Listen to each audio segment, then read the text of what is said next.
What I'm going to talk today a little bit about is things are faster because of the way products come to market, and that's true for what you'd call disruptors, but actually are the incumbents. So the people like Apple, etc. They are bringing things to market faster and they're getting adopted more quickly. These are big firms, they're not small firms. So it's not literally just startups that are doing that, it's big firms now. The bald stats in some industries are quite hard. If you look at retail, you can see kind of an American view. You can see how it's impacted a lot of retailers who probably 10 years ago you'd have thought they're safe, they're big, they have good customer markets, they know their customers and they do great products. And actually, Amazon's railroaded over them. Now, that isn't the case for all industries, and you would probably say 4 years ago, if you looked at finance, the whole finance market is going to be changed by fintechs, and you'd probably look at it now going, still kind of waiting. But that's a kind of different story. But I think in some of the areas for certain aspects, there is, a lot of pain going on for a lot of companies. So if you were looking internally, how do I look at new business models? How do I work differently? How do I move to maybe a subscription-based kind of way of working? How do I partner up with the right people in the ecosystem? Am I connect to the right people, whether they be fintechs or other people? That's an internal looking way. And I think one of the key things is disruptors don't think like that. And it's because they don't need to. They don't know how to do that. What they do is they say, I don't need to do everything myself. What I'm going to do is I'm going to use what's out there that's been built already. I'm not going to build everything myself. If someone's built something, why would I recreate that? If I need a payment system, I'm not going to build my own payment system. If I need an authorization system for my users, well, someone's done that better than me. What I'm going to do is I'm going to glue those things together, and I'm going to build the best product. And then when I fail, I'm just going to start again, and it's cheap because I can throw all that stuff away and I can just start again. So that's the kind of way they feel. And I guess the challenge for big organizations is how do they stop looking internally at themselves about that stuff and actually focus on what matters? And what matters is actually what's outside. Now, disruptors themselves are facing some challenges. One of the biggest ones is trust. You actually find that the traditional companies do have a big advantage over some of the disruptors. And what they do have is they have trust. Banks, interestingly, have a very, very high trust, not far behind medical institutions. And so it's a really interesting kind of point for them.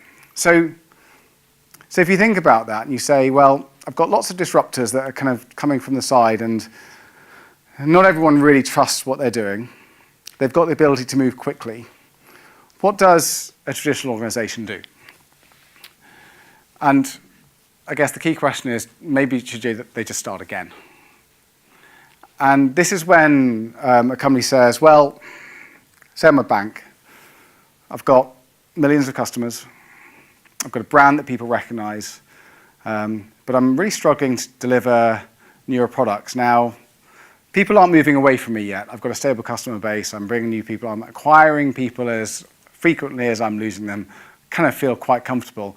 The problem is that, and James, you were talking about this before we got on, is that Fresh Minds, everyone under 35 has a Monzo account.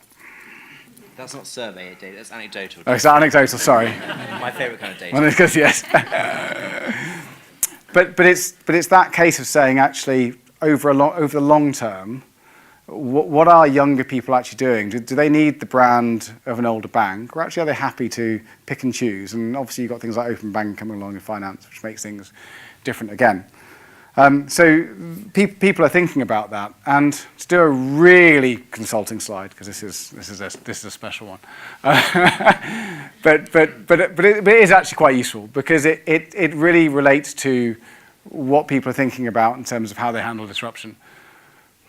There's that kind of piece that's saying, well, I digitize my core. And when they say digitize, they kind of just mean, I just want to be more like Google. I want to be more like Amazon. I mean, fundamentally, they just want to move faster, deliver more products more quickly, and there'll obviously be a cost element that someone will talk about, but they just want to move more quickly.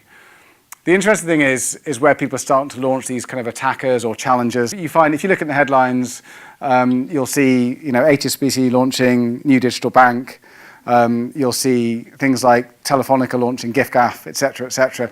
Those things are kind of not that different to what they do already, but they've done them slightly outside the core because they've realized actually what I can do is I can deliver something far cheaper. Internally, I can move more quickly. If it fails, I can turn it down. but I can actually change. And generally, it's generally related to like an industries and disruption. So B2B hasn't happened so much yet, but B2C is kind of where this happens much more at the moment. That all sounds great, but you know when I said before about trust, you know when I said before about kind of scale, the one problem is that Amazon sits up there, and everyone trusts Amazon. There is a little bit of a worry that sits in there that says, I can do all those sorts of things, but actually, who am I looking at that's actually going to be my direct competitor? And Amazon's the most interesting one of those. It's pervasive in everything we do. It's incredibly innovative in what it's done. It's a story of scale and trust. If you can get both of those, then I think, and move quickly, then you've got a real chance of doing things differently and providing new things to your customers.